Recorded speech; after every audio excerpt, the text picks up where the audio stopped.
स्वागत है आप सभी का हमारे यूट्यूब चैनल विद्या ट्यूब। क्लास 12 ही पहला चैप्टर है contemporary of south Asia, part number 6। ठीक है, इस टॉपिक में हम पढ़ेंगे consequences of disintegration of USSR. ठीक है, चैप्टर का जो नाम है आपका एंड ऑफ बाइपोलैरिटी यानी डिसइंटीग्रेशन ऑफ सोवियत यूनियन। तो अभी तक हमने जो पढ़ा उसके रीजन पढ़ लिया, डिसइंटीग्रेशन पढ़ लिया कि डिसइंटीग्रेट हो गया, उसके रीजन क्या क्या थे, मिखाइल गॉर्बाचेव का क्या रोल था, वो सारी चीज़ें पढ़ ली हमने। अब हमारा टॉपिक आएगा वो क्या है, disintegration of consequences of disintegration, यानी कि ये सोवियत यूनियन का विघटन हुआ, उसका कॉन्सिक्वेंसेज क्या पड़ा, उसका प्रभाव क्या पड़ा। ठीक है, वो सारी चीज़ें हमें यहाँ पर देखनी है। तो आते हैं अपने नोट्स पर। ओके, ये हमारे नोट्स हैं। तो देखिए, कॉन्सिक्वेंसेज ऑफ डिसइंटीग्रेशन में सबसे पहला पॉइंट होता है कि एंड ऑफ कोल्ड वॉर, यानी कि आर्म रेस बंद हो गई। ठीक है, मतलब क्या हुआ, आपको पता है जो कोल्ड वॉर हो रहा था, ठीक है, जो कोल्ड वॉर हो रहा था वो किसके बीच हो रहा था, यूएसए और आपका यूएसएसआर। ठीक है, ये दोनों एक दूसरे के दुश्मन थे और इसी वजह से इन दोनों के बीच क्या हो रहा था, कोल्ड वॉर हो रहा था। और कोल्ड वॉर में आपको पता है क्या हुआ था, आर्म रेस हो रही थी। ठीक है, मैंने आपको बताया था पहले पहले चैप्टर में। तो जब यूएसएसआर का डिसइंटीग्रेशन हुआ, यानी कि ये क्या हो गया, ख़त्म हो गया, ये पूरी तरह से ख़त्म हो गया, ये बचा ही नहीं। तो जाहिर सी बात है, जब दुश्मन ही नहीं बचा तो युद्ध भी खत्म हो जाएगा। ठीक है, अकेले तो लड़ेगा नहीं ये यूएसए, इसके सामने का जो दुश्मन था जिससे इसका युद्ध हो रहा था वो खत्म हो गया, वो डिसइंटीग्रेट हो गया।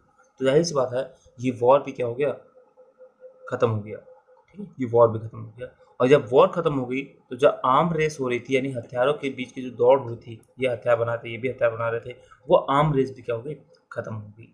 ओके, तो वही मैंने लिखा है यहाँ पर आपका एंड ऑफ कोल्ड वॉर, यानी कि आर्म रेस भी क्या होगी, खत्म होगी। तो पहला कॉन्सिक्वेंसेस है डिसइंटीग्रेशन का कि सोवियत यूनियन के डिसइंटीग्रेशन के बाद ही तुरंत क्या हो गया, आपका कोल्ड वॉर भी खत्म हो गया। और कोल्ड वॉर खत्म होने के कारण आपको जो आर्म रेस हो रही थी दोनों की भी, वो भी क्या हो गई, खत्म हो गई। ठीक है, सेकेंड पॉइंट क्या है इसका, पावर रिलेशन चेंज। अब क्या है, जो रिलेशन है ना पावर की, जो शक्ति का जो रिश्ते हैं, मतलब देशों के बीच में रिश्ते हैं शक्ति को लेकर के, पावर्स को लेकर के, वो अब चेंज होने लगे। ठीक है, अब वो देश जो पहले यूएसएसआर के साथ थे, वो कई सारे देश क्या हो गए, यूएसए के साथ आने लगे। ठीक है, यूएसएसआर खत्म हो गया तो कई सारे जो देश उससे टूट के निकले, वो क्या हो गया, यूएसए के साथ आने लगे, अमेरिका के साथ आने लगे। ठीक है, तो जो वर्ल्ड था वो यूनिपोलर बनने शुरू हो गया, यानी कि पूरे के पूरे वर्ल्ड में यूएसए का डोमिनेंस बढ़ने लगा।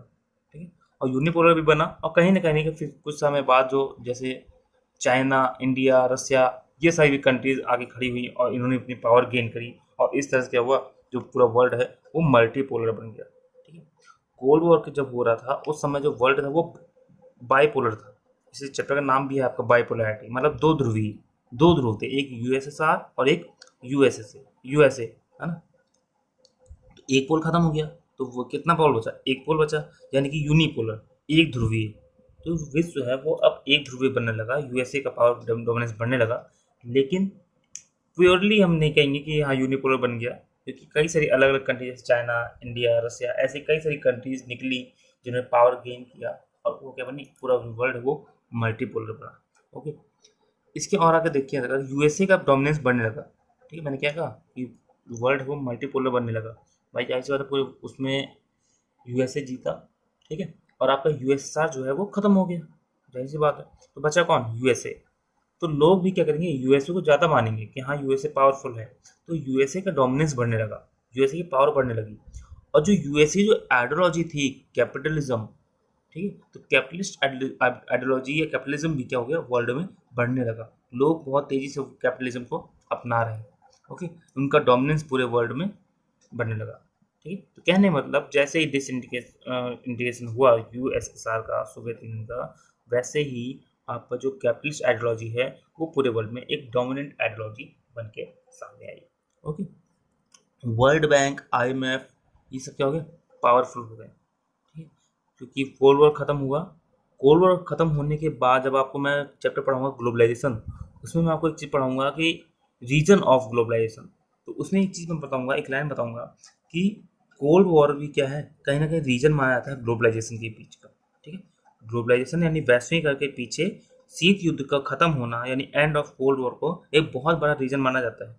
ठीक है, तो कोल्ड वॉर खत्म हुआ, डिसइंटीग्रेट, अब कोल्ड वॉर खत्म हो गया, जाहिर सी बात है डिसइंटीग्रेशन हो गया इनका, तो कोल्ड वॉर खत्म हो गया। कोल्ड वॉर खत्म होने के कारण क्या हुआ, आपका ग्लोबलाइजेशन हो गया, और ग्लोबलाइजेशन होने के कारण क्या हो गया, जैसे वर्ल्ड बैंक, IMF जैसी संस्थाएं हैं, इंटरनेशनल ऑर्गेनाइजेशन है, इनकी पावर बढ़ने लगी। ठीक है, तो इस चीज़ को समझिएगा, जो आपका USSR है वो क्या हो गया, टूट गया। ठीक है, जिसकी वजह से आपका कोल्ड वॉर क्या हो गया, कोल्ड वॉर खत्म हो गया, एंड हो गया ये कोल्ड वॉर। जब कोल्ड वॉर खत्म हो गया तो क्या होगा, जब वॉर नहीं होगी तो जाहिर सी बात है क्या होगा, ट्रेड पे लोग ट्रेड पे ध्यान देंगे, ट्रेड पे ध्यान देंगे तो क्या होगा, लोग रूल्स बनाएंगे, रेगुलेशन बनाएंगे। ठीक है, फिर ट्रेड बढ़ेगा तो व्यापार बढ़ेगा, तो इससे क्या होगा, जो आपकी ट्रेड से रिलेटेड या फाइनेंशियली जो इंटरनेशनल ऑर्गेनाइजेशन होती है, जैसे आपकी वर्ल्ड बैंक। ठीक, वर्ल्ड बैंक क्या होता है, आपको पूरे वर्ल्ड का बैंक होता है ये। ठीक है, जैसे IMF, इंटरनेशनल मॉनेटरी फंड। ठीक है, जैसे WTO, वर्ल्ड ट्रेड ऑर्गेनाइजेशन, ये सब क्या है, व्यापार को लेकर तो हैं। ठीक है, तो इनकी पावर बढ़ने लगी, क्योंकि अब यहाँ पे क्या हो रहा है, अब फिर से जो वो गाड़ी है, जो विश्व है, वो ट्रेड पे आ गया है, अब वॉर खत्म हो गई है। ठीक है, तो लोग क्या आ गए, अब ट्रेड करना शुरू कर, तो ट्रेड कर रहे हैं तो जाहिर सी बात है रूल्स एंड रेगुलेशन बनेंगे, अब फिर से सही से होंगे, और जो कमियां रहेंगी उसको सही किया जाएगा। यानी पावरफुल कौन हो रहा है, ये जो हो रहे हैं, ये तीनों क्या हो रहे हैं, पावरफुल हो रहे हैं। ठीक है, इनकी पावर धीरे धीरे क्या हो रही है, बढ़ रही है। ओके, तो USSR का डिसइंटीग्रेशन हुआ, उसके बाद उसके डिसइंटीग्रेट होने के कारण क्या हुआ, कोल्ड वॉर खत्म हो गया। कोल्ड वॉर खत्म होने के कारण ट्रेड फिर से शुरू हो गया सही से, अपनी स्पीड से पूरी। ठीक है, पूरी तरह से, जो कोल्ड वॉर हो चाहे कोई भी वॉर हो, अगर वॉर हो रही है, हिंसा हो रही है, तो आपका ट्रेड कहीं ना कहीं ठप पड़ जाएगा, ट्रेड सही से नहीं होगा। ठीक है, जैसे आप आज देख लो, रसिया और यूक्रेन के बीच क्या हो रहा है, वॉर हो रही है। ठीक है, भले ही वो पूरे वर्ल्ड में नहीं, केवल वही दोनों देश लड़ रहे हैं, लेकिन पूरे वर्ल्ड को कहीं ना कहीं इफेक्ट कर रहा है वो। ठीक है, पूरे वर्ल्ड का ट्रेड क्या है, ठप पड़ा हुआ है, वर्ल्ड को पूरा नुकसान हो रहा है। ठीक है, जैसे चाइना और अमेरिका के बीच में कई बार ट्रेड वॉर देखने को मिलती है, तो क्या होता है, चाइना और अमेरिका के बीच वॉर हो रही है, ट्रेड वॉर, लेकिन उसकी वजह से पूरे वर्ल्ड का जो व्यापार है वो ठप पड़ जाता है। ठीक है, तो ये कोल्ड वॉर खत्म हुआ, कोल्ड वॉर खत्म होने के कारण आपका ट्रेड शुरू हो गया, और ट्रेड जब होगा तो जाहिर सी बात है रूल्स एंड रेगुलेशन बनाए जाएंगे, जो रूल्स पुराने थे उनको सही किया जाएगा। इसकी वजह से वर्ल्ड बैंक, IMF, WTO, इन जैसी इंटरनेशनल ऑर्गेनाइजेशन फिर से शक्तिशाली होनी शुरू हो जाएंगी, इनकी पावर बढ़नी शुरू हो जाएंगी। ओके, तो वर्ल्ड बैंक, IMF पावरफुल हो गई। ठीक है, ये क्या कर रही थी, लोन टू पुअर इकोनॉमी। अब ये जो गरीब देश थे, जो पुअर इकोनॉमी थी, गरीब देश की जो थे, जहाँ की इकोनॉमी अच्छी नहीं थी, बहुत गरीबी थी, उनको लोन देना इन्होंने शुरू कर दिया। Liberal democracy emerge. ठीक है, लिबरल डेमोक्रेसी आई जब ट्रेड वॉर खत्म हुआ, तो क्या आता है, जो ट्रेड होना शुरू हुआ, ट्रेड यानी व्यापार होना शुरू हुआ। जब व्यापार शुरू हो गया तो वर्ल्ड क्या होगा, ग्लोबलाइज होने लगा, यानी वैश्वीकरण होने लगा। और वैश्वीकरण तभी होगा जब आपकी पॉलिसी जो होंगी वो लिबरल होंगी, उदार होंगी। ठीक है, अब हार्श पॉलिसीज के साथ आप ग्लोबलाइज नहीं हो सकते। जैसे आपका देख लें नॉर्थ कोरिया। ठीक है, नॉर्थ कोरिया ग्लोबलाइज नहीं है, नॉर्थ कोरिया क्या बहुत ज़्यादा हार्श पॉलिसीज अपना आता है, बहुत ज़्यादा कठोर पॉलिसी बनाता है। ठीक है, वहाँ की इकोनॉमी क्या है, क्लोज इकोनॉमी है। लेकिन जैसे ही ये कोल्ड वॉर खत्म हुआ, कोल्ड वॉर खत्म होने के बाद ट्रेड बढ़ा, ट्रेड के साथ क्या हुआ, आपका ग्लोबलाइजेशन हो गया, वर्ल्ड का बहुत तेजी से ग्लोबलाइजेशन होना शुरू हो गया, और इससे क्या हुआ, लिबरल डेमोक्रेसी इमर्ज हुई। ठीक है, नहीं, लिबरल मतलब उदारवादी, और डेमोक्रेसी मतलब लोकतंत्र, तो उदारवादी लोकतंत्र का क्या हुआ, उदय हुआ। ओके, अब आते हैं तीसरा point, the end of Soviet the immersion of many new countries. अब देखो, ये जो आपका USSR है, ठीक है, ये क्या होगा, डिसइंटीग्रेट हो गया, और जिसकी वजह से कई सारे नए नए कंट्रीज सामने आए, जैसे रसिया आया, यूक्रेन आया, बेलारूस आया, आपको सेंट्रल एशिया के 5 कंट्रीज आए, ककट्टू जिन्हें हम कहते हैं। ठीक है, और भी कई सारे कंट्रीज आ गए सामने आए। ठीक है, कई सारे कंट्री सामने आए, इमरजेंसी हुआ उनका, और इन कंट्री से अपनी फ्रीडम थी, ये बिल्कुल फ्रीडम थी, इनके ऊपर किसी का शासन नहीं चल रहा था, किसी गुलाम नहीं थे, इनकी अपनी चॉइसेस थी, ये चाहे तो अपना सोशलिज्म चाहे फॉलो करें, चाहे तो कैपिटलिज्म फॉलो करें, इनको कोई रोक टोक नहीं था, किसी का मतलब किसी का कोई अपनी मर्जी थोप नहीं सकता। ठीक है, इनके पास अपनी चॉइसेस थी, चाहे तो US NATO ज्वाइन करें, चाहे कोई भी ज्वाइन करें, इनकी अपनी एस्पिरेशन थी। ठीक है, कि हमारे वहाँ सोशलिज्म चलेगा या कैपिटलिज्म चलेगा या फिर मिक्स इकोनॉमी चलेगी या हम किसके साथ अपने रिश्ते अच्छे करेंगे। ये सारी इनकी एस्पिरेशन जो थी वो अपना फ्रीली ये लोग पूरा कर सकते थे, ठीक है, जो नई कंट्रीज निकली थी। ओके, तो कैसे देख सकते हैं, जैसे कई सारे बाल्टिक नेशन आप कौन सा, लातविया, लिथुआनिया, ठीक है, ये जो देश हैं आपके, इन्होंने क्या किया, इन्होंने यूरोपियन यूनियन ज्वाइन कर लिया, ठीक है, और नाटो ज्वाइन किया। अब सोचो यहाँ पर जो देश बाल्टिक देश क्या थे, बाल्टिक देश आपके यूएसएसआर, ठीक है, यानी कि सोवियत यूनियन के पार्ट थे, पहले सोवियत यूनियन के हिस्सा थे। और सोवियत यूनियन जाहिर सी बात है पूरा का पूरा आपका क्या कहता था, नाटो का अपोजिट था, वार्सा पैक्ट बना था, मैंने आपको सारी चीज़ बताई थी। सोचो वो कंट्री जो पहले यूएसएसआर का हिस्सा थे, यूएसएसआर के हिस्सा अलग होने के बाद, उससे अलग होने के बाद ये क्या हो गए, आपका यूरोपियन यूनियन ज्वाइन कर लेते हैं, नाटो ज्वाइन कर लेते हैं, ठीक है। आप अभी भी देख लो, आपका यूक्रेन क्या है, यूक्रेन पहले पार्ट तो था यूएसएसआर का, ठीक है, लेकिन क्या है अभी वो नाटो ज्वाइन करने जा रहा था, ठीक है, नाटो ज्वाइन करने की बात हुई तो उसकी वजह से कहीं ना कहीं क्या हुआ, दोनों के बीच ना रसिया और यूक्रेन दोनों बीच वॉर होनी शुरू हो गई, ठीक है। तो इसकी वजह से कहीं ये सब हुआ, ठीक है। सेंट्रल एशिया जो है कंट्री आपके, जैसे ककटू देश, किर्गिस्तान, तुर्कमेनिस्तान, कजाकिस्तान, ठीक है, ये उज्बेकिस्तान, ये जो जितने भी देश हैं सेंट्रल एशियन कंट्रीज, इनके पास वास्ट एनर्जी रिसोर्सेज, इनके पास एनर्जी रिसोर्सेज बहुत है, ठीक है। अब रसिया और चाइना इनके ऊपर अपना दबाव डाल रहे हैं कि ये जो सेंट्रल एशियन कंट्रीज है ये रसिया और चाइना के साथ रहें, ठीक है, रसिया अपना कोशिश कर रहा है कि हमारे साथ रहें, चाइना अपना कोशिश कर रहा है कि हमारे साथ रहें, यूरोप वाले अपना कोशिश कर रहे हैं कि हमारे साथ रहें, ठीक है। तो ये अपना डोमिनेंस वहाँ पे करने की कोशिश कर रहे हैं। और इनकी जो लोकेशन भी इनकी बहुत अच्छी है, सेंट्रल एशियन कंट्रीज की लोकेशन बहुत अच्छी है, ठीक है। आप एशिया से सीधे सेंट्रल एशिया होते हुए सीधे कहाँ जा सकते हैं, यूरोप जा सकते हैं, ठीक है। आप इससे आप होते हुए आप अफ्रीका जा सकते हैं, ठीक है। आप सेंट्रल एशिया से काफ़ी लोकेशन इसकी बहुत अच्छी है सेंट्रल एशियन कंट्रीज की। तो इस तरह से आपका क्या हुआ, कंसिक्वेंसेस ऑफ डिसइंटीग्रेशन आपका कंप्लीट होता है। एक बार रिवाइज कर लेते हैं। कोल्ड वॉर खत्म, डिसइंटीग्रेशन होने के कारण कोल्ड वॉर खत्म हुआ, जिसकी वजह से आर्म रेस खत्म हो गई, ठीक है। सेकंड पॉइंट, जो पावर रिलेशन है वो चेंज हुई, वर्ल्ड यूनिपोलर होने लगा और कहीं ना कहीं बाद में मल्टीपोलरिटी बढ़ने लगी। यूएस, चाइना, इंडिया, रसिया जैसे कई सारी कंट्रीज क्या हो गए, पावर गेन करने लगे। कैपिटलिज्म जो आइडियोलॉजी थी, यानी पूंजीवादी जो विचारधारा थी, उसका डोमिनेंस होने लगा पूरे वर्ल्ड में, ठीक है। और जैसे इंटरनेशनल ऑर्गेनाइजेशन थी, आईओ, जैसे वर्ल्ड बैंक, आईएमएफ, डब्ल्यूटीओ, इनका ये क्या होगी, पावरफुल होने लगी, इनकी शक्तियाँ बढ़ने लगी और ये गरीब देशों को क्या कर रही थी, लोन दे रही थी, लोन टू पुअर इकोनॉमी, ठीक है। लिबरल डेमोक्रेसी इमर्ज हुई। तीसरा पॉइंट मैंने क्या बताया कि सोवियत यूनियन के एंड होने के बाद कई सारी नई कंट्रीज का एमरजेंस हुआ और ये नई कंट्रीज के अपनी चॉइसेस थी, अपनी एस्पिरेशन थी, ठीक है, और अपनी क्या थी, फ्रीडम थी कि बिल्कुल फ्री थे, किसी का दबाव नहीं था। और ये जो नई कंट्री निकले उनमें से कई सारी कंट्रीज ने क्या किया, नाटो ज्वाइन कर लिया, कई सारी कंट्री ने ईयू ज्वाइन कर लिया, ओके। तो इस तरह से सारा कॉन्सिक्वेंसेस आपको डिसइंटीग्रेशन में पड़ते हैं। ये 3 मेन पॉइंट थे, आपको ऐसे ही अपनी लैंग्वेज में एक्सप्लेन करके लिखना है, ठीक है। अब बात करते हैं हम शॉक थेरेपी की।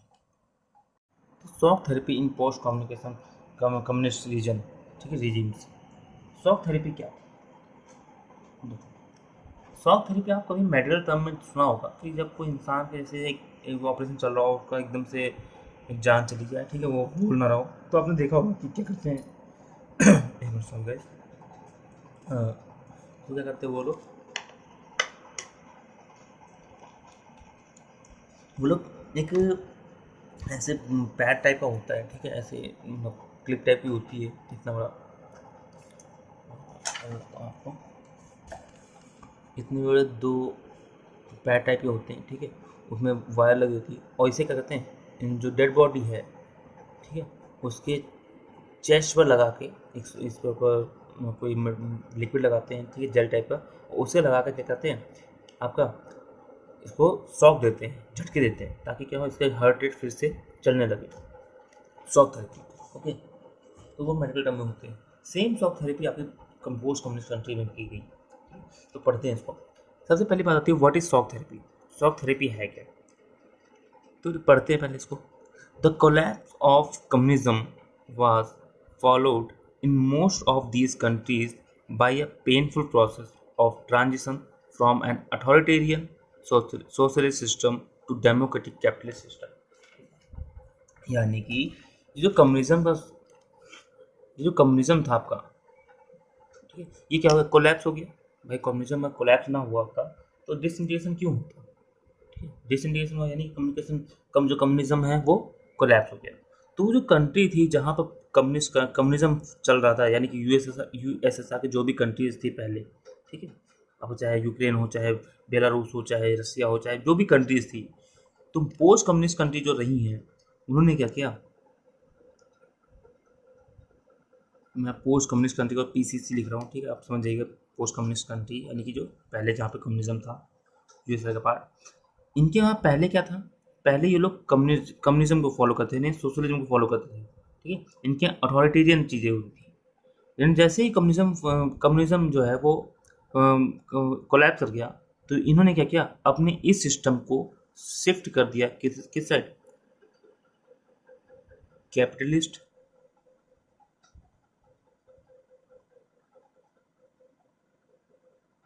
डेमोक्रेटिक सिस्टम, ठीक है। यानी कि शॉक थेरेपी क्या है, एक पेनफुल प्रोसेस है जिसमें क्या करते हैं, कम्युनिज्म के कोलैप्स होने के बाद जो पोस्ट कम्युनिस्ट कंट्रीज हैं उन्होंने क्या किया, अपने अथॉरिटेरियन सोशलिस्ट सिस्टम को क्या कर दिया, चेंज कर दिया, किसमें, डेमोक्रेटिक कैपिटलिस्ट सिस्टम में। ये बात इससे पढ़ते हैं, ठीक है, और अच्छे समझते हैं इसको।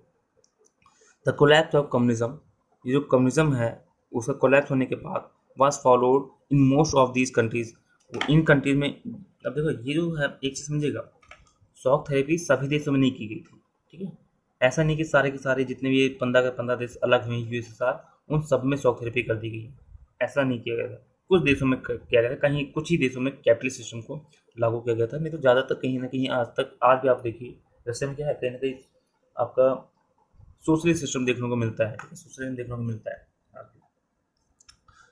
तो ये जो कंट्रीज थी, कम्युनिज्म के कोलैप्स होने के बाद यहाँ पे क्या हुआ, एक पेनफुल प्रोसेस किया गया, ठीक है। अभी ये पेनफुल प्रोसेस मैं आपको बताऊंगा क्यों पेनफुल कहा गया, ठीक है। तो पेनफुल प्रोसेस अभी इतना समझ ले, पेनफुल प्रोसेस अपने माइंड में रखिए। तो यहाँ पे क्या हुआ, इन कंट्रीज में कम्युनिज्म के कोलैप्स होने के बाद यहाँ पे एक पेनफुल प्रोसेस किया, और प्रोसेस क्या था कि इन्होंने क्या किया, ट्रांजिशन किया from an authoritarian socialist system, यानी कि अथॉरिटेरियन सोशलिस्ट सिस्टम से क्या कर दिया, डेमोक्रेटिक कैपिटलिस्ट सिस्टम की तरफ ट्रांजिशन कर दिया अपने, यानी कि पहले इनके देश में क्या करता था, पहले इनके देश में आपका अथॉरिटेरियन सोशलिस्ट सिस्टम चल रहा था, यानी कि एक पूरा कम्युनिज्म चलता था, ठीक है, कम्युनिज्म को फॉलो करते थे। लेकिन अब इन्होंने क्या किया, अब इन्होंने उस चीज़ को बंद करके तुरंत ही क्या कर दिया, आपको वहाँ पर कैपिटलिस्ट सिस्टम चालू कर दिया, यानी पूंजीवाद सिस्टम चालू कर दिया, वहाँ पर डेमोक्रेसी ले आए। तुरंत हुआ है ये, झटके में, चुटकी बजाते, ठीक है। आप रात में सोए, आप एक कम्युनिस्ट देश में थे, सुबह आपकी आँख खुली और वो आपने अपने आप को कहाँ पाया, एक कैपिटलिस्ट देश में, एक डेमोक्रेटिक देश में, ठीक है। ये वहाँ पर हुआ एकदम रात में, तुरंत क्या हो गया, चेंज। आज से हमारे वहाँ क्या होगा, सीधे सीधे बोल दिया, आज से हमारे वहाँ कैपिटलिस्ट सिस्टम लागू किया जाएगा, कैपिटलिज्म को फॉलो किया जाएगा। तो क्या हुआ, बहुत क्विक हुआ, तुरंत झटके से हुआ, ठीक है, शॉक दिया गया एकदम से चीज़ों को, और पूरा वर्ल्ड इससे शॉक हो गया था, ठीक है। इसीलिए कहा जाता है, क्या हुआ, इसे कहा जाता है शॉक थेरेपी।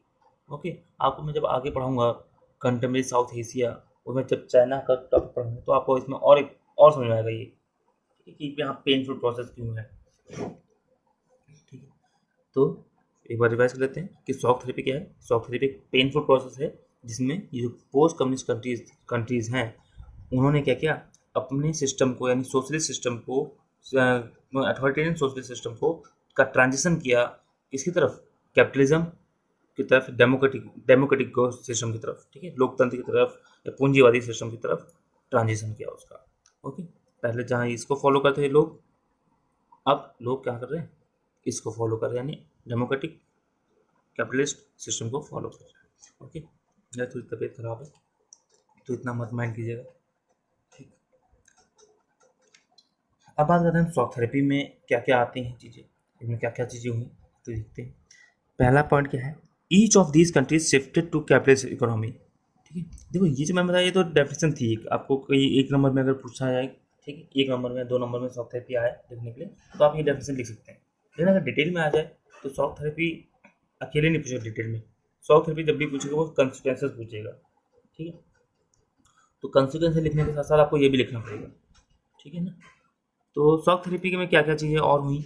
शॉक थेरेपी भी each of these countries shifted to capitalist economy, यानी ये जो कंट्रीज थी इन्होंने क्या किया, शिफ्ट किया किसकी तरफ, अ कैपिटलिस्ट इकोनॉमी, ठीक है, एक पूंजीवादी अर्थव्यवस्था की तरफ अपने आप को क्या कर दिया, शिफ्ट कर दिया। जहां पर पहले इनके वहाँ सोशलिस्ट इकोनॉमी थी, यानी समाजवादी क्या कहते हैं अर्थव्यवस्था थी, अब वहाँ पे क्या हो गया, इन्होंने पूंजीवादी अर्थव्यवस्था को अपना लिया था, शिफ्ट कर गए थे, ठीक है। दूसरा, प्राइवेट ऑनरशिप क्या हो गया, dominant pattern of ownership of property. अगर आप अब यहाँ इस लाइन को समझने के लिए आपको पता होना चाहिए सोशलिस्ट इकोनॉमी और कैपिटलिस्ट इकोनॉमी में डिफरेंस क्या होता है, ठीक है। पहली बात, सोशलिस्ट इकोनॉमी में जो प्रॉपर्टी होती है उसमें जो ऑनरशिप होती है वो किसके हाथ में होती है, गवर्नमेंट के हाथ में होती है, सरकार के हाथ में होती है, ठीक है। लेकिन यानी पब्लिक ऑनरशिप होती है वहाँ पर। लेकिन कैपिटलिज्म में, कैपिटलिस्ट इकोनॉमी में जो प्रॉपर्टी की जो ऑनरशिप होती है ना, रिसोर्सेज की ऑनरशिप, वो प्राइवेट हैंड में होती है, ठीक है, प्राइवेट ऑनरशिप होती है।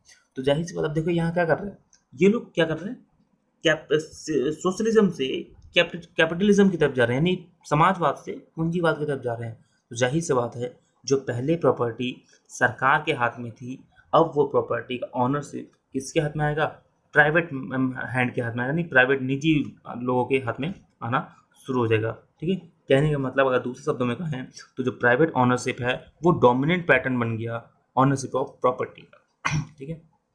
अब उसमें इन संसाधनों का जो मालिकाना हक है वो अब किसके पास आ गया, प्राइवेट ऑनरशिप हो गया, नहीं प्राइवेट लोगों के हाथ में आना शुरू हो गया, ठीक है। अब सरकार का इसमें कोई रोल नहीं रहा, बहुत कम रोल रहा, ठीक है। तो यानी कि इसको अगर हम दूसरे शब्दों में तो प्राइवेटाइजेशन किया गया, निजीकरण किया गया, कलेक्टिव फार्मिंग बंद कर दी गई। आपको मैं बताया था कि जब सोशलिज्म मैंने पढ़ा था तो मैं आपको बताया था कि सोशलिज्म में कलेक्टिव फार्मिंग की जाती है, ठीक है, नहीं सभी गांव के जितने भी लोग हैं सबके खेत को एक कल मिला दिया, और अब जिसके पास ट्रैक्टर है वो ट्रैक्टर ले आया, जिसके पास पानी छिड़कने वाली मशीन है, दवा छिड़कने वाली मशीन है, वो दवा मशीन ले आया, ठीक है। जिसके पास ट्यूबवेल है वो अपना ट्यूबवेल उठा लाया, मतलब वो इंजन, ठीक है। ऐसे सब लोग इकट्ठे करके अपना काम करते हैं, कलेक्टिव फार्मिंग करते हैं। और इसमें क्या होता है, फ़ायदा ही होता है, इसमें प्रोडक्शन बहुत ज़्यादा होता है, ठीक है, प्रोडक्शन होता है अच्छा खासा, काफ़ी फायदेमंद होता है। लेकिन यहाँ पे क्या करते हैं, क्या कलेक्टिव फार्मिंग को बंद कर दिया गया। तो एक कलेक्टिव फार्मिंग में जो प्रॉपर्टी होती है वो किसके हाथ में होती है, गवर्नमेंट के हाथ में। लेकिन यहाँ तो कैपिटलिज्म फॉलो कर रहे हैं, पूंजीवादी व्यवस्था फॉलो कर रहे हैं नहीं। और कैपिटलिज्म में जो प्रॉपर्टी होती है वो किसके हाथ में, प्राइवेट मेंबर के हाथ में। और प्राइवेट मेंबर में क्या होता है, आपका हर बंदे की ज़मीन अपनी अलग होती है। ऐसा तो है नहीं दो बंदों की, दो लोग हैं, प्राइवेट बंदे हैं, दो कंपनियां हैं, प्राइवेट कंपनी मान लो टाटा कंपनी एक अडानी कंपनी, दोनों को मिला दिया दीवार, और एक ही दीवार में एक ही बिल्डिंग में दोनों काम कर रहे हैं। ऐसा नहीं हो सकता ना, एक ही फाइल में एक ही कंप्यूटर पे दोनों काम कर रहे हैं, तो ऐसा तो हो नहीं सकता। उनके लिए अलग सिस्टम होगा, उनकी अलग बिल्डिंग होंगी, उनके अलग एम्प्लॉयज़ होंगे, ठीक है। तो प्राइवेट में ये चीज़ें होती हैं। लेकिन पब्लिक में क्या है, सरकार की चीज़ों में, आप सरकार में चले जाओ, कोई भी कंपनी सरकार को उठा लो, एक ही रूम होगा, उसमें बैठ के उनके सारे एम्प्लॉय काम कर रहे होंगे, ठीक है। एक ही सिस्टम में सारा चीज़ काम कर रहे होंगे, एक ही मिनिस्ट्री के अंदर कई सारी चीज़ें होंगी, ठीक है।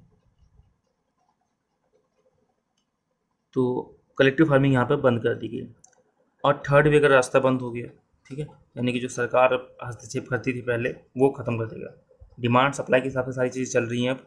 तो तीसरा रास्ता था सरकार का कि सरकार हस्तक्षेप करती थी इकोनॉमी में, वो ख़त्म हो गया अपना, ठीक है।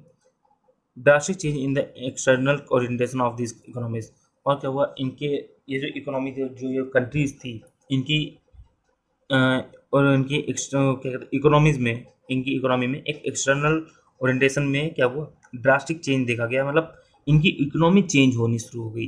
जो इकोनॉमी पहले क्लोज इकोनॉमी थी ना, इस लाइन को केवल इतना समझो कि जो इकोनॉमी पहले क्लोज इकोनॉमी थी, अब वो क्या बन गई, ओपन इकोनॉमी बन गई, ठीक है। यानी जो क्लोज इकोनॉमी थी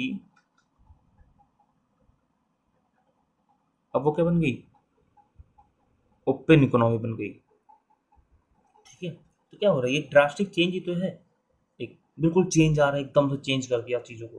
पहले आप क्लोज इकोनॉमी थे, दरवाज़ा बंद था, एकदम से दरवाज़ा तोड़ ताड़ के फेंक दिया, खिड़की खिड़की सब तोड़ ताड़ के फेंक दी, पूरा क्या कर दिया, खोल दिया, ठीक है। तो क्या हुआ, ड्रास्टिक चेंज ही तो है। तो वही लिखा drastic change in the external orientation of this economy. तो उम्मीद है आपको शॉक थेरेपी का ये पॉइंट समझ में आ गया होगा। ठीक है, अब बढ़ते हैं हम कंसिक्वेंसेस ऑफ शॉक थेरेपी। चलिए, तो अभी कंसिक्वेंस से पहले 2 पॉइंट ये समझ लीजिए आप, उसी पॉइंट पहले के पॉइंट है। ठीक है, शॉक थेरेपी के। अब यहाँ पे क्या होगा, ओपन इकोनॉमी होगी तो जाहिर सी बात फ्री ट्रेड एग्रीमेंट होने लगे। लोगों ने क्या किया, फ्री ट्रेड करना शुरू कर दिया। ठीक है, और ये फ़ायदा कहीं ना कहीं यूएसए को हुआ। मैंने बताया ना, ओपन इकोनॉमी कर दी तो फ्री ट्रेड एफटीई होने लगे, एफडीआई आने लगी, फॉरेन इन्वेस्टमेंट होने लगी, करेंसी कन्वर्टेबिलिटी हो गई। ठीक है, अब करेंसी क्या क्या हुआ था, करेंसी जो है वो एक दूसरे डॉलर से रूबल्स में, रूबल से डॉलर में ऐसे चेंज होने लगी। ठीक है, तो ये हो गया आपका शॉक थेरेपी। अब शॉक थेरेपी के कॉन्सिक्वेंसेस होते हैं, तो कॉन्सिक्वेंसेस जो है ना उनको हम 2 पार्ट में पढ़ सकते हैं। ठीक है, एक इकोनॉमिक कॉन्सिक्वेंसेस और दूसरे पॉलिटिकल कॉन्सिक्वेंसेस। तो आज हम केवल इकोनॉमिक कॉन्सिक्वेंसेस पढ़ेंगे, नहीं तो वीडियो बहुत ज़्यादा लंबी हो जाएगी। ठीक है, और उतना इस फ़ोन में, मैं फ़ोन से वीडियो बनाता हूँ तो उसमें स्पेस भी इतना नहीं होता, तो छोटी सी वीडियो रहेंगी, केवल इकोनॉमिक कॉन्सिक्वेंसेस हम पढ़ेंगे। इकोनॉमिक कॉन्सिक्वेंसेस में पढ़ने से पहले आप एक चीज़ समझो कि जो शॉक थेरेपी की गई, ठीक है, उसका ऑब्जेक्टिव क्या था। ठीक है, ऑब्जेक्टिव क्या था, वो लोग अलग डिसइंटीग्रेट क्यों हुए, उन्होंने कैपिटलिज्म को क्यों डिसइंटीग्रेट तो हो गए, ठीक है, डिसइंटीग्रेट हो गए, अच्छी बात, लेकिन उन्होंने क्या अपनाया, सोशलिज्म को छोड़ करके कैपिटलिज्म को अपनाया, यानी पूंजीवादी व्यवस्था को अपनाया। ठीक है, पहले आप क्या हो, सोशलिज्म हो, सोशलिज्म से आप हट गए, क्या अपना रहे हो, क्या अडॉप्ट कर रहे हो, कैपिटलिज्म यानी पूंजीवादी व्यवस्था। ठीक है, क्यों अपना रहे, इसका ऑब्जेक्टिव क्यों है, क्या है, इसको समझो। तो देखो, क्योंकि कैपिटलिज्म जो था वो आपका किसकी आइडियोलॉजी थी, यूएसए की आइडियोलॉजी थी, वेस्टर्न कंट्रीज की आइडियोलॉजी थी, फ्रांस, कनाडा, ठीक है, ब्रिटेन, जर्मनी, इन सब की आइडियोलॉजी थी। और ये जो वेस्टर्न कंट्रीज थी, जो यूएसए था, वो बहुत ज़्यादा बेटर था, इनसे डेवलपमेंट बहुत ज़्यादा यहाँ पर थी।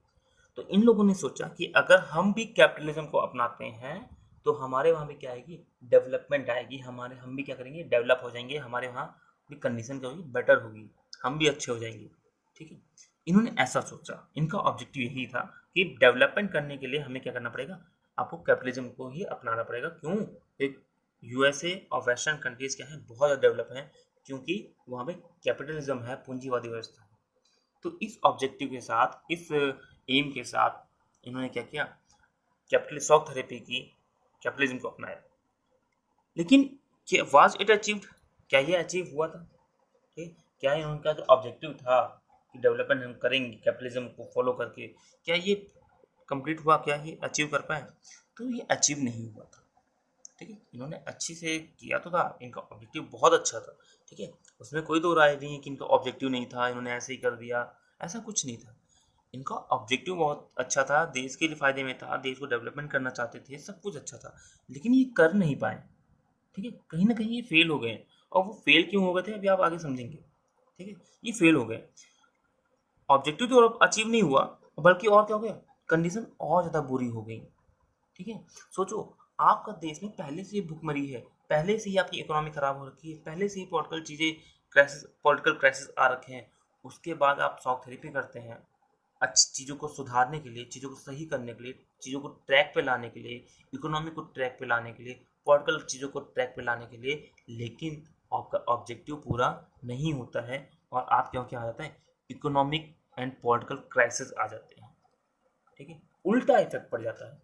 शॉक थेरेपी का क्या हुआ, उल्टा इफेक्ट पड़ा, करना कुछ चाहते थे, कर कुछ बैठे। ठीक है, जाना कहीं चाहते थे, जा कहीं बैठे। ओके, जैसे आप बाइक लो, ठीक है, अब बाइक से कहीं हाईवे पे जाओ, एक्सप्रेस वे पर आप जा रहे हो सीधे, ठीक है, आपको कट मिला, और कट पता चला आपको कट जहाँ आपको जाना है वो कट छोड़ दिया, आप आगे निकले, आपने सोचा कि चलो आगे से हम फिर से आ जाएंगे, और वो पता चला 25-30 मिनट आगे लेके चली गई आपको। भाई एक्सप्रेस वे पे क्या होता है, आपका एक कट छूट गया आपका, तो सीधे 25-30-40 किलोमीटर बाद ही कट मिलेगा आपको, उससे पहले तो मिलेगा नहीं एक्सप्रेस वे पर। ठीक है, जैसे Yamuna express way, Purvanchal express way, ऐसे। तो जा कहीं रहे थे, हो कहीं लिए।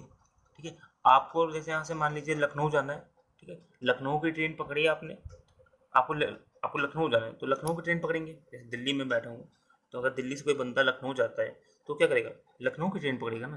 लेकिन ट्रेन उसने क्या कर दिया, मुंबई की ट्रेन पकड़ ली, ठीक है, महाराष्ट्र की ट्रेन पकड़ ली, अब क्या होगा, वो लखनऊ तो नहीं पहुँचेगा ना, वो कहाँ पहुँचेगा, मुंबई पहुँचेगा। अब वो कह रहा है नहीं मैंने ट्रेन पकड़ी थी, अब मैं क्या कर सकता हूँ उसमें, गलत वहाँ पहुँच गई तो ऐसा तो नहीं होता ना। आपको अगर मुंबई लखनऊ जाना तो लखनऊ की ट्रेन पकड़ेंगे, अगर मुंबई जाना तो जहाँ से वो ट्रेन पकड़ेंगे। तो इन्होंने जो शॉक थेरेपी की, इनका ऑब्जेक्टिव अच्छा था, चीज़ें सही कर रहे थे, लेकिन वो चीज़ें गलत हो गई। ठीक है, उन्होंने उल्टा प्रभाव डाला, उल्टा इफेक्ट डाला। ठीक है, पहले जो इकोनॉमी खराब थी उसको और ज़्यादा खराब कर दिया, लोगों पर और ज़्यादा बर्डन आ गया। ठीक है, तो इसीलिए मैंने कहा shock therapy is a painful process. यानी शॉक थेरेपी क्या है, एक पेनफुल प्रोसेस है। मैंने अभी इससे पहले आपको बताया था, ये वर्ड याद रखना, बोला था ना पेनफुल प्रोसेस। ठीक है, अब आपको समझ में आएगा ये पेनफुल प्रोसेस क्यों है, क्योंकि कहीं ना कहीं इसका इफेक्ट उल्टा पड़ रहा है। इनका जो ऑब्जेक्टिव हो, ऑब्जेक्टिव नहीं पूरा हो रहा, ऑब्जेक्टिव पूरा हुआ ही नहीं। ठीक है, चलो ठीक है, नहीं पूरा हुआ कोई बात नहीं, बल्कि उल्टा उल्टा और कर हो रहा है उसका। ठीक है, इकोनॉमी पहले से बर्बाद है, अब वो और ज़्यादा खराब होगी। ठीक है, अब देखें क्या, economic problem created due to therapy, economic problems आने लगी। ठीक है, इतना समय आ गया आपको। अब आगे है इकोनॉमिक प्रॉब्लम्स आई। ठीक है, ये जो शॉक थेरेपी की गई इससे कई सारी इकोनॉमिक प्रॉब्लम्स आई। कौन कौन सी इकोनॉमिक प्रॉब्लम्स आई, तो पहला क्या हुआ, देखो, सोशलिज्म से यानी सोशलिस्ट इकोनॉमी से कैपिटलिज्म यानी कैपिटलिस्ट इकोनॉमी की तरफ जा रहे हैं। यानी कि जो पहले जो प्रॉपर्टी इंडस्ट्री जो गवर्नमेंट के हाथ में थी, अब वो किसको देनी है, प्राइवेट के हाथ में जानी है। तो जाहिर सी बात है, क्या करना पड़ेगा, प्रॉपर्टी को बेचनी पड़ेगी, है ना। सरकार क्या करेगी, गवर्नमेंट क्या करेगी, अपनी इंडस्ट्री को क्या करेगी, बेचेगी प्राइवेट के हाथ में। ठीक है, तो लगभग 90% industry sell to private individual. ठीक है, पूरे देश की जितनी भी 90 जितनी भी इंडस्ट्री थी, उसकी 90% टू 95% इंडस्ट्री क्या हो गई, प्राइवेट इंडिविजुअल को बेच दी गई। ठीक है, और इसमें कई सारी ऐसी इंडस्ट्री जो बहुत ज़रूरी भी रही होंगी। ठीक है, और ये चलो बेची भी तो जो अच्छी बात है, अभी आगे समझिएगा इसको कैसे बेची। ठीक है, market forces demand and supply apply कर दिया गया।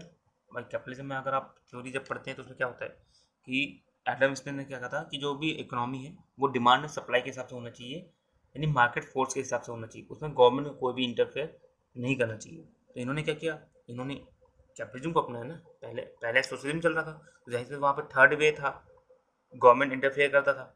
लेकिन अब इन्होंने क्या किया, अब अपने वालों ने कैपिटलिज्म को अपनाया, यानी पूंजीवादी व्यवस्था को अपनाया। ठीक है, जिसकी वजह से क्या हुआ, इन्होंने डिमांड एंड सप्लाई पर चीज़ें बेस करने की, जैसे डिमांड होगी जैसे सप्लाई होगी, चीज़ें उस हिसाब से चलेंगी। गवर्नमेंट का कोई भी गवर्नमेंट जो डायरेक्टेड इंडस्ट्री है, ठीक है, जो सरकार जो इंडस्ट्री चला रही थी उसको बंद कर दिया। ठीक है, पहले डिमांड सप्लाई कुछ भी हो, सरकार अपने हिसाब से इंडस्ट्री चला रही थी, लेकिन अब सरकार की इंडस्ट्री को, सरकार जिन इंडस्ट्री को चला रही थी उसको खत्म कर दिया गया, उसको प्राइवेट मेंबर के हाथ में बेच दिया गया, और सारी चीज़ों को डिमांड एंड सप्लाई के हिसाब से रखा गया। जिस हिसाब से डिमांड होगी उस हिसाब से सप्लाई करी जाएगी। क्योंकि यूएसएसआर के नेशन बिक गए। ठीक है, यूएसएसआर के जितने भी नेशन हैं सब क्या हो गए, बिकने शुरू हो गए। लार्ज गैरेज कहा जाता है, बहुत ज़्यादा गैरेज बना वहाँ पर। ठीक है, काफ़ी सारी इंपॉर्टेंट चीज़ें बिकनी शुरू हो गई। अब देखो, जो 90% इंडस्ट्री बेची ना, चलो ये अच्छी बात है, बेची, कोई दिक्कत नहीं है। ठीक है भाई, प्राइवेटाइजेशन कर रहे हो आप, निजीकरण कर रहे हो, तो जाहिर सी बात है जो इंडस्ट्री होंगी प्राइवेट के हाथ में होंगी, बेचना तो पड़ेगा ही। ठीक है, लेकिन जो वैल्यूबल इंडस्ट्री थी ना, वो sold at throw away prices. जो बहुत ज़्यादा वैल्यूबल इंडस्ट्री थी, जैसे माइनिंग इंडस्ट्री, ठीक है, बहुत सारी इंडस्ट्री होती हैं, जैसे पावर पर आपका पावर पावर एनर्जी, ठीक है, पावर इंडस्ट्री जो बिजली अपने उत्पादित करती है। तो जो ऐसी बहुत इंपॉर्टेंट इंडस्ट्री थी, जैसे कोल इंडस्ट्री, स्टील इंडस्ट्री, ठीक है, तो इन इंडस्ट्री को बहुत बिल्कुल औने पौने दामों में बेचा गया। भैया बस, आप जब देखो, आपको क्या कहते हैं, जब कोई दुकान होती है ना, तो दुकान जब मान लो किसी कोई व्यक्ति है जिसकी दुकान है, और वो दुकान क्या हो गई, बंद हो गई। ठीक है, वो दुकान का उसे बंद करना है, उसे पता है कि मैं चला नहीं पा रहा, प्रॉब्लम हो रही है, बिजनेस डाउन जा रहा है, तो क्या करते हैं, वो दुकान को बंद कर देते हैं। और बंद करने के पहले क्या कहते हैं, आप सामान तो वापस जा नहीं सकता, तो क्या कहते हैं, सामान को ले जाकर रोड पे रख देते हैं, और सीधे 250-250 रुपये में, 200-200 रुपये में सेल लगा देते हैं। सोचो, जो पैंट पहले वो 1000 रुपये में बेचा था, 2000 में बेचा था, ठीक है, 800 में बेचा था, अब वही पैंट है वो 100, 150, 200, 300 रुपये में और 500 रुपये में बेच रहा है। तो क्या होगा, क्या उसको प्रॉफिट हो रहा होगा? प्रॉफिट नहीं हो रहा। अगर प्रॉफिट हुआ भी होगा तो मुश्किल 10 रुपये, 5 रुपये, 50 रुपये, ऐसा तो हुआ नहीं होगा। ठीक है, तो वैसे ही जो ये वैल्यूबल इंडस्ट्री थी, जो बहुत ज़्यादा बहुत ज़्यादा इंपॉर्टेंट इंडस्ट्री थी उनके थ्रो अवे प्राइसेस में यानी कि औने पौने दामों में बेच दिया गया। ठीक है, पीपल को, लोगों को वाउचर दिया गया, यानी पीपल मतलब लोग, जो लोग थे वहाँ के सिटीजन थे उनको वाउचर दिए गए। ठीक है, आगे जो लोग थे, गरीब लोग थे या आम लोग थे, उनको वाउचर दिए गए कि आप इन वाउचर से क्या कर सकते हैं, इंडस्ट्री खरीद सकते हैं। लेकिन अब भाई जाहिर सी बात है, एक कॉमन पीपल होगा जैसे आप ही हैं या मैं ही हूँ, मेरे को सरकार आके क्या देगी, एक वाउचर देती है कि ऋषभ कौशल ये आपके पास वाउचर है, इस वाउचर से आप क्या कर सकते हैं, इंडियन का जो रेलवे इंडस्ट्री है ना उसको खरीद सकते हैं। अब मैं क्या करूँगा, रेलवे, मैं अकेला रेलवे कैसे संभालूंगा भाई, मैं तो गरीब आदमी हूँ, मेरे को क्या चाहिए, मेरे को रोटी चाहिए, घर चाहिए, कपड़ा चाहिए, ठीक है, हेल्थ सर्विस चाहिए, मेरे को ये सब चाहिए, मैं रेलवे को क्या करूँगा बैठ के, मेरे को थोड़ी, मैं थोड़ी चलाऊंगा उसको, और ना मेरे पास इतना दिमाग है कि मैं उसको चला पाऊंगा। ठीक है, तो अब मैं क्या करूँगा, मेरे पास कोई, मान लो कोई जैसे टाटा की कंपनी आ गई या अडानी की कंपनी आ गई, उन्होंने क्या बोला मुझसे कि भैया आप क्या करो, अब देखो सरकार ने मेरे को वाउचर तो दे दिया, ठीक है, वो मेरे पास रखा है, अब मैं खरीदूँ कंपनी या फिर जो करता हूँ, ठीक है, लेकिन अब टाटा आती है मेरे पास, टाटा के पास भाई बहुत पैसा है, या महिंद्रा आती है, या फिर अडानी आते हैं, या फिर जो अंबानी आते हैं, ये मेरे पास आते हैं और ये मुझसे बोलते हैं कि भैया आप क्या करो, एक काम करो, आप ये वाउचर हमें दे दो, हम आपको बदले में क्या देते हैं, 1 करोड़ रुपये या फिर 1 लाख रुपये, जो भी पैसा है वो हम आपको दे रहे हैं। ठीक है, आपको हम कैश पैसे देते हैं, आप ये वाउचर क्या कर दो, हमें दे दो। अब मैं तो भाई, मैं ठहरा अनपढ़ व्यक्ति, मेरे को नॉलेज तो है नहीं कि वो वाउचर की कितनी वैल्यू है, या वो इंडस्ट्री अगर मैं खरीदता हूँ तो कितनी वैल्यू है। मेरे को पैसा मिल रहा है, मेरे को खाना मिल रहा है, मैंने क्या कर दिया, भैया तुरंत बेचो, ठीक है, ले जाओ इस वाउचर का, एक कागज़ टुकड़ा पकड़ा पकड़ा के चले गए मेरे को सरकार, पता नहीं क्या पकड़ा के चली गई, एक कागज़ का टुकड़ा लेके जाओ। ठीक है, पता नहीं कितने वाउचर पड़े रहते हैं, अभी पहले आते तो मैं कूड़े में उठा के दे देता, कल ही कूड़े में फेंका गया, यही बोलूँगा ना, एक आम आदमी यही बोलेगा। तो लोगों ने क्या किया, उन वाउचर को ब्लैक कर दिया, ब्लैक मार्केट में बेच दिया। जो बड़े बड़े इंडस्ट्रीज थे, बड़े बड़े पैसे वाले लोग थे, उन्होंने उन वाउचर को खरीद लिया, ठीक है, बहुत ही सस्ते दामों में, बहुत ही कम दामों में, क्योंकि आम आदमी को पता ही नहीं होता है ना वाउचर की असली कीमत क्या है। वो तो आपको, आप और हमें पढ़े लिखे लोगों को पता होगा, आम आदमी को कैसे पता होगा, एक रिक्शा रिक्शा चला रहा है व्यक्ति, ठीक है, या भीख मांग रहा है, उसको व्यक्ति को कैसे पता होगा कि हाँ उसको वाउचर का क्या करना है। ठीक है, कोई अनपढ़ व्यक्ति है उसको कैसे पता होगा कि इस वाउचर में क्या लिखा है, कैसे है। ठीक है, तो लोगों को वाउचर दिए गए, लेकिन ये वाउचर क्या हो गए, ब्लैक मार्केट में सेल कर दिए गए और इनको कैश करवा दिया गया। ठीक है, बड़े बड़े लोग आके उन गरीब लोगों से वाउचर कर लेते थे सस्ते दामों में, उनको कैश पैसे देते थे और उन वाउचर से जाके अपनी इंडस्ट्री खरीदते थे। ठीक है, इस वजह से कहीं ना कहीं वहाँ ब्लैक मार्केटिंग होने लगी। ब्लैक मार्केटिंग होने की वजह से कहीं ना कहीं क्या हो गया, उनकी जो रशिया की जो यूएसएसआर की जो करेंसी थी रूबेल, वो रूबेल की क्या हो गई, वैल्यू घटने लगी। ठीक है, इंटरनेशनल मार्केट में उनकी वैल्यू घटने लगी और इस वजह से करेंसी का क्या हुआ, डीवैल्यूएशन करवाया गया। ठीक, करेंसी को डीवैल्यूएशन करवाया गया। अब डीवैल्यूएशन क्या होता है, ठीक है, डीवैल्यूएशन जो इकोनॉमिक्स जिनके पास है ना वो समझ रहे होंगे। जैसे मान लीजिए आप ही करें, जो आपका जो डॉलर है, ठीक है, $1 है, मान लीजिए वो इंडियन रुपये में अगर बात करूँ या फिर रूबल में बात करूँ तो मान लीजिए 50 रुपये का था। ठीक है, लेकिन अब आपकी इकोनॉमी गिरने लगी तो आपको क्या करना पड़ेगा, जो करेंसी है डीवैल्यू करना पड़ेगा, नहीं अब $1 में आपको क्या करना पड़ेगा, 70 रूबल करना पड़ेगा या 100 रूबल करना पड़ेगा। तो अब क्या होगा, देखो $1 में क्या होगा, आपका रूबल अब मतलब रूबल की पावर कम हो रही है, रूबल की जो पैसा है वो कम हो रहा है। ठीक है, तो इसे कहते हैं डीवैल्यूएशन, यानी कि अपनी करेंसी को डीवैल्यू करना। ठीक है, तो करेंसी क्या होगी, डीवैल्यूएशन होने लगी। अब जाहिर सी बात है, देखो करप्शन बढ़ रहा है, ब्लैक मार्केटिंग हो रही है, रूबल करेंसी का वैल्यू घट रही है आपकी। ठीक है, तो इसका मतलब क्या है, कहीं ना कहीं आपके वहाँ इन्फ्लेशन आएगी। ठीक है, महंगाई आएगी। इन्फ्लेशन मतलब होता है महंगाई। अभी देखो क्या है, आपका वहाँ हमारे इंडिया में अगर देखें तो आज इंडिया में $1 बराबर 80 रुपये के बराबर है। $1 लगभग 80 से 82 रुपये में है।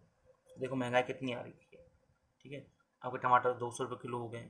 ठीक है, हल्दी महंगी होने वाली है, कुछ दिन में हल्दी पक्का महंगी हो जाएगी। ठीक है, आसमान छुएंगे इसके रेट, ये आपके क्या कहते हैं टमाटर की तरह।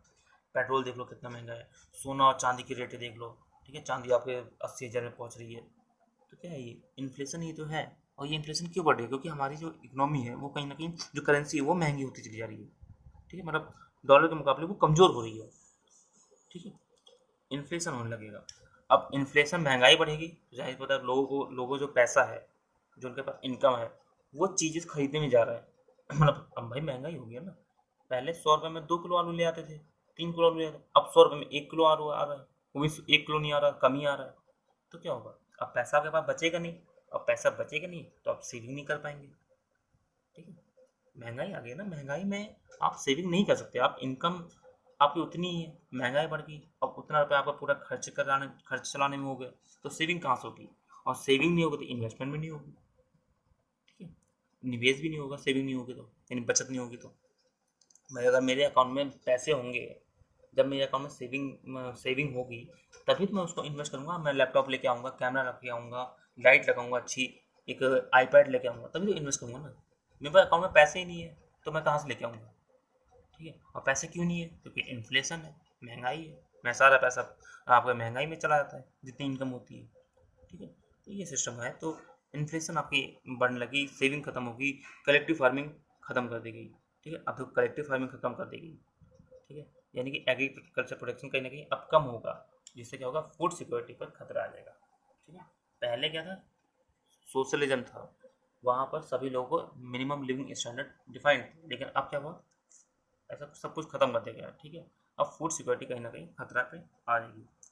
अब इन्फ्लेशन आ रही है, सेविंग खत्म हो रही है, तो आपकी क्या होगी, जीडीपी भी क्या होगी, कम हो जाएगी। ठीक है, आपकी जीडीपी भी क्या हो जाएगी, कम हो जाएगी। मतलब जीडीपी मतलब क्या था कि एक ऐसा, अगर सिंपल शब्दों में बात करूँ, जीडीपी मतलब प्रोडक्शन, आपके देश में डोमेस्टिक एरिया वो बाउंड्री में एक साल में कितना प्रोडक्शन हो रहा है गुड एंड सर्विस का। ठीक है, तो इकोनॉमिक्स में उसको पता है, हम इतना नहीं जा रहे अंदर। अब देखो सेविंग नहीं हो रही है।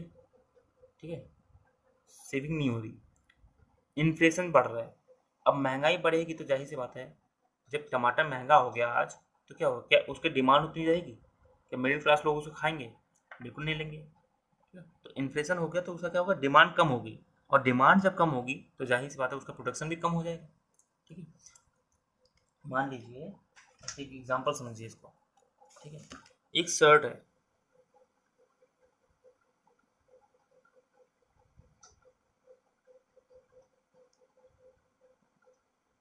ठीक है, इस शर्ट की प्राइस जो है वो 100 रुपये है, ये नॉर्मल कंडीशन में जब में महंगाई नहीं है। ठीक है, नॉर्मल इकोनॉमी चल रही है, ये 100 रुपये में है। तो क्या होगा, मान लीजिए आपके देश में 10 लोग रह रहे हैं, आपकी फैमिली में क्या होगा, फैमिली मान लीजिए उसमें 10 लोग रह रहे हैं। ठीक है, या फिर 5 लोग रह रहे हैं। ठीक है, तो 5 के 5 ये शर्ट खरीदेंगे, जाहिर सी बात है, जहाँ इनकम मिलेगी सीधे जाएंगे एक दुकान पर, 5 के 5 शर्ट ये खरीदेंगे। तो अब क्या हुआ, 5 शर्टें कंजप्शन इसका 5 शर्ट का हुआ, 5 शर्टें यूज हुई, तो जाहिर सी जो कंपनी जो शर्ट बना रही होगी, ठीक है, जो फैक्ट्री जो बना रही होगी, ठीक है, ये 5 शर्ट से और भी ज़्यादा शर्ट बनाएगी, ऐसी बात है, 5 शर्टें जरूरत है ना, तो 5 शर्टें बनाएगी, और जब शर्टें बनाएगी जितनी ज़्यादा, तो मतलब प्रोडक्शन हो रहा है, यानी कि जीडीपी बढ़ रही है आपकी। ठीक है, लेकिन जब यही शर्ट आपकी प्राइस क्या हो जाए, 200 रुपये हो जाए, तो जाहिर सी बात है इन 5 में से मुश्किल से 2 या 3 लोग ही, या मुश्किल से 1 लोग ही क्या करेंगे, इस शर्ट को खरीदेंगे। तो फॉर एग्जाम्पल मान लिया 2 लोग केवल खरीदते हैं, तो कितनी लगेगी, 2 शर्ट लगेगी, नहीं लगेगी। अब 2 शर्ट की जरूरत है तो जाहिर सी बात है फैक्ट्री 2 ही शर्ट तो बनाएगी, पागल तो है नहीं वो, अपना मटेरियल खराब करेगी, सड़ाएगी उसको बाद में बना करके, तो वो क्या करेगी, 2 शर्ट बनाएगी। अब 2 शर्ट बनाने यानी कि क्या हो गया, प्रोडक्शन आपका जो है वो कम हो गया। पहले 5 शर्ट प्रोडक्शन हो रहा था, 5 शर्टों का, अब प्रोडक्शन हो रहा है केवल 2 शर्टों का। तो जी प्रोडक्शन में गिरावट आई, मतलब जीडीपी क्या होगी आपकी, जीडीपी भी गिर जाएगी।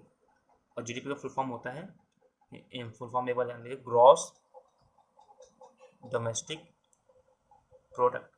ठीक है, अगर आपको इसके बारे में समझना होगा तो आप मेरे को बताइएगा, उसमें आपको अलग वीडियो बना के समझा सकता हूँ। ठीक है, जीडीपी जीएनपी सारा चीज़ें वो अलग टॉपिक, इकोनॉमिक्स का पार्ट है, उसमें नहीं जा रहा मैं। तो ये समझ आया आपको, तो वही कहने का मतलब है कि जो इकोनॉमी है उसमें इन्फ्लेशन आ रही है, महंगाई आ रही है, सेविंग नहीं हो पा रही, तो जाहिर सी बात है वहाँ पे क्या होगा, जीडीपी भी क्या होगी, वो कम होती जाएगी। ठीक है, और ये 1989 के बाद जाके क्या हुआ, वहाँ पर बढ़ना शुरू हुआ जीडीपी वहाँ पर। ठीक है, सोशल वेलफेयर भी खत्म हो जाएगा भाई, सोशलिज्म नहीं रहा, अब सारी चीज़ें को क्या हो रही है, कैपिटलिज्म, यानी प्राइवेट मेंबर के हाथ में है, और प्राइवेट कंपनी को घंटा फर्क नहीं पड़ता आपको खाना मिल रहा है या नहीं मिल रहा। ठीक है, घंटा फर्क नहीं पड़ता आपको कपड़े हैं या नहीं है, ठीक है। अंबानी अडानी इनको क्या है, इनको क्या मतलब आपके घर में खाना है या नहीं है, आप कब घर घर बना है या नहीं बना, इनको थोड़ी ना फर्क पड़ता है। आप पानी पी पा रहे हैं या नहीं पी पा रहे हैं साफ पानी, आप ट्रेन एक जगह से दूसरी जगह जा रहे हैं नहीं जा रहे, इनको क्यों फर्क पड़ेगा। इनको पैसा दो, लो अपना यूज़ करो। लेकिन सरकार को पड़ता है। जब आपके यहाँ सोशलिज्म होता है ना, समाजवाद, जैसे इंडिया भी क्या है, एक सोशलिस्ट कंट्री है, हम भी समाजवाद को फॉलो करते हैं। ठीक है, कॉन्स्टिट्यूशन हम पढ़ते हैं प्रेम्बल में, India is a socialist country. तो सोशलिज्म में हम हर व्यक्ति को, चाहे गरीब हो या अमीर हो, हम सबके लिए सोशल वेलफेयर काम करते हैं। ठीक है, उसके भलाई का काम करवाते हैं, उसको फ्री में राशन देते हैं, फ्री में घर देते हैं, फ्री में कपड़े देते हैं, फ्री में एजुकेशन देते हैं, कई सारी चीज़ें फ्री में देते हैं। तो ये क्या है, सोशल वेलफेयर का काम है। लेकिन अब यहाँ पे क्या हुआ, कैपिटलिज्म आ गया। ठीक है, कैपिटलिज्म आ गया शॉक थेरेपी में। तो यहाँ पे क्या होगा, सोशल वेलफेयर का काम बंद कर दिया, जिससे क्या हुआ, पॉवर्टी बढ़ने लगी, गरीबी बढ़ने लगी, सब्सिडी नहीं दी जाने लगी, सब्सिडी को बंद कर दिया गया। ठीक है, गरीबी बढ़ने लगी, भाई इन्फ्लेशन बढ़ रहा है, सेविंग नहीं है, अब जीडीपी घट रही है, सोशल वेलफेयर हो नहीं रहा, जाहिर है लोग गरीब ही तो होंगे, है ना, गरीब हो जाएगा। देखो ना, जीडीपी कम हो रही है, यानी प्रोडक्शन कम हो रहा है, और प्रोडक्शन कम होगा तो जाहिर सी बात क्या करें, क्या होगा, तो कंपनी के जो कंपनी वाले होंगे, वो अपने वहाँ से जो एम्प्लॉय होंगे ना, जो वर्कर्स होंगे, उनको निकालेंगे। कंपनी चल ही नहीं रही उनकी, क्योंकि प्रोडक्शन नहीं हो पा रहा उतना, कंपनी निकालेंगे उनको। अब जो वहाँ से नौकरी खो गई जिनकी, जो बेरोजगार हो गए, बेरोजगार हो तो इनकी इनकम होगी नहीं, इनकम होगी नहीं, महंगाई पहले से है, सेविंग है नहीं, पहले खाना फ्री में मिल नहीं रहा, सब कुछ खरीदना पड़ रहा है, तो क्या होगा, गरीबी तो आएगी उनके पास।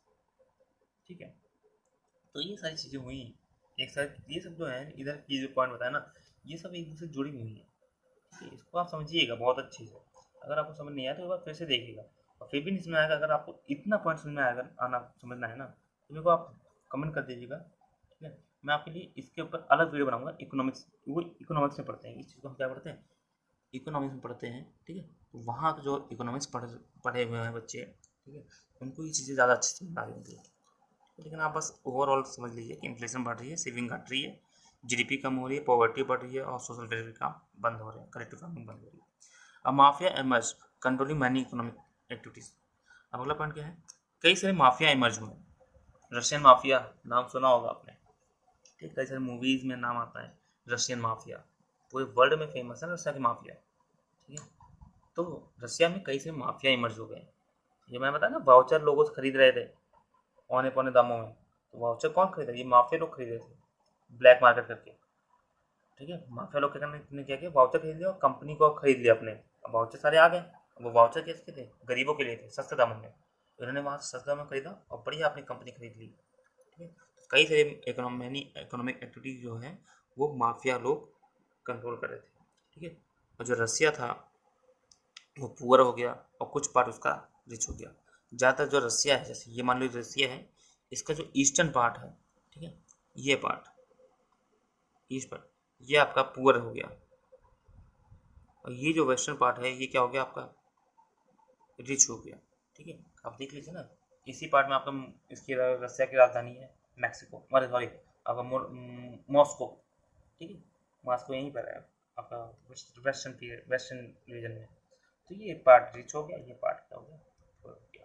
ओके, तो ये आपका रहा कंसिक्वेंसेस ऑफ साउथ थेरेपी में, इकोनॉमिक कंसिक्वेंसेस। ठीक है, अब थोड़ा सा हम एक और टॉपिक पढ़ लेते हैं, जल्दी खत्म कर देते हैं, पॉलिटिकल कंसिक्वेंसेस पढ़ लेते हैं। ठीक है, ये टॉपिक खत्म होगा पूरा आपका, थोड़ा सा है, इसको कल के लिए क्या रखूँ मैं। पॉलिटिकल प्रॉब्लम क्या रही, देखिए कॉन्स्टिट्यूशन जो है, अब यहाँ पे क्या हो रहा है ये समझिए, इसको समझिए। यूएसएसआर अलग हुआ, कैसे देश बने। ठीक, अब इन देशों में क्या हुए, इन देशों में सोशलिज्म को खत्म कर दिया गया, क्या लेके आ गया, डेमोक्रेसी। ठीक, डेमोक्रेसी का मतलब क्या होगा, जहाँ भी डेमोक्रेसी होगी वहाँ पे कॉन्स्टिट्यूशन जरूर होगा। ठीक है, डेमोक्रेसी जहाँ भी होगी वहाँ पे क्या होगा, कॉन्स्टिट्यूशन जरूर होगा, आपने 11th में पढ़ा होगा। ठीक है, और जो बच्चे मेरी ऑफलाइन क्लास लेते हैं उनको तो पता ही होगा, मैं उनको तो मैंने पढ़ाया ही 11th में। ठीक है, तो अगर नहीं पढ़ा तो आप पढ़ लीजिएगा एक बार, जहाँ भी डेमोक्रेसी होगी वहाँ पे आपका संविधान जरूर होगा। क्यों? क्योंकि डेमोक्रेसी में रूल्स रेगुलेशन लिखा हुआ जरूरी होता है, वहाँ पर लिखा होना जरूरी है। ठीक है, वीडियो पड़ी हुई है कॉन्स्टिट्यूशन की, उसमें आप देखिएगा।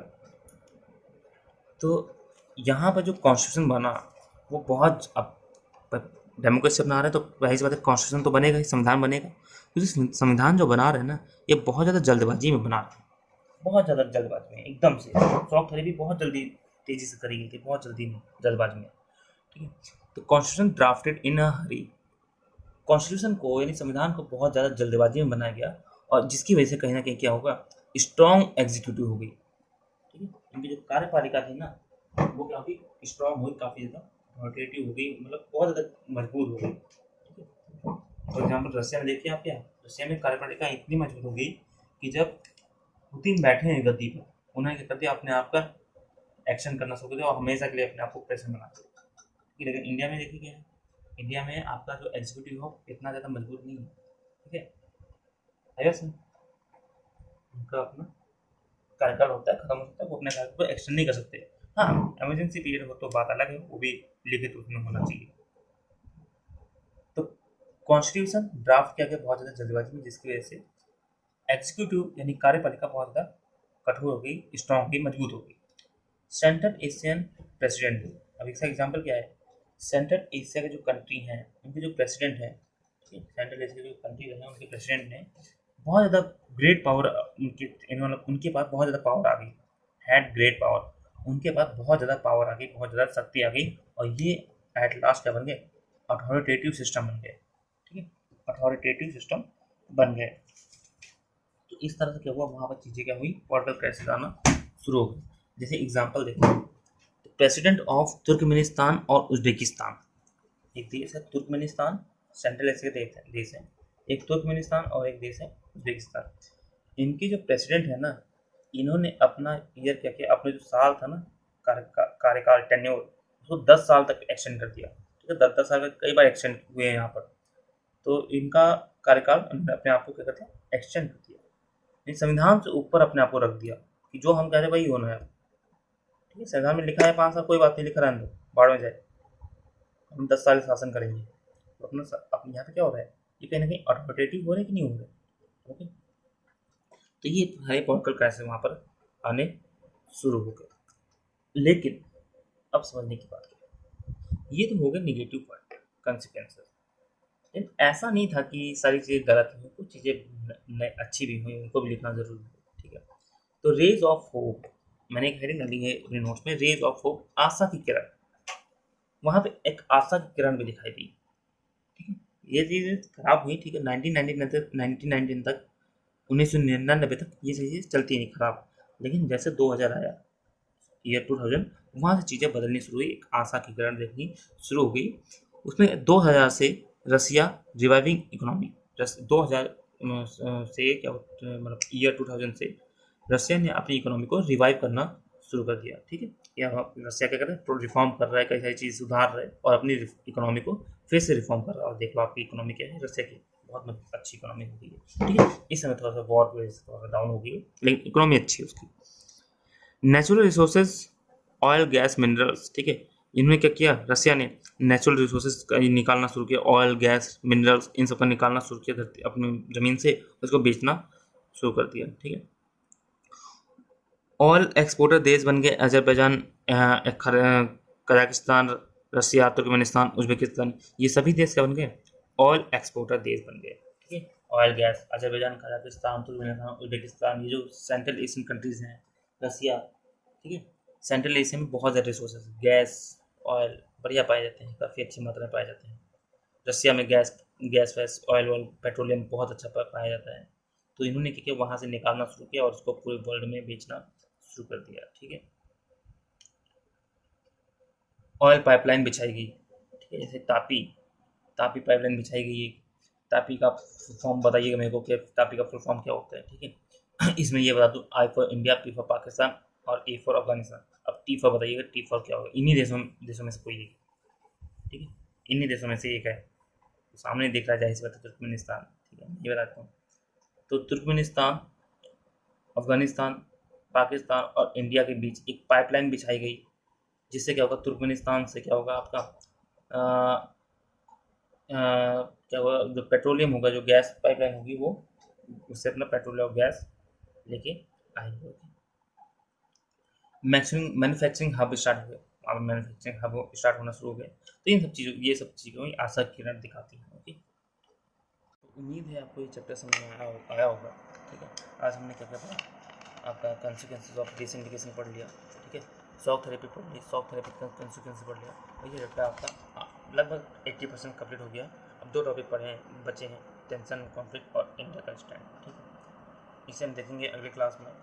तो उम्मीद है आपको क्लास अच्छी लगी होगी। ठीक है, अगर आपको क्लास क्लास पसंद आई तो प्लीज़ लाइक करें, कमेंट करें, शेयर करें, चैनल को सब्सक्राइब करें और बेल आइकन प्रेस करें ताकि हमारी नोटिफिकेशन आपको मिलती रहे। प्लस प्लीज़ हमें सपोर्ट करिए ताकि हमें मोटिवेशन मिलती रहे आपके लिए, रोज़ वीडियो शूट करने की, वीडियो बनाने की। ठीक है, मेहनत लगती है इसमें, और जब तक मोटिवेशन नहीं मिलता अंदर से तब तक जाहिर सी बात है मन नहीं करता बिल्कुल। ठीक है, तो मिलते हैं फिर अगली क्लास में, तब तक के लिए गुड बाय, सी यू।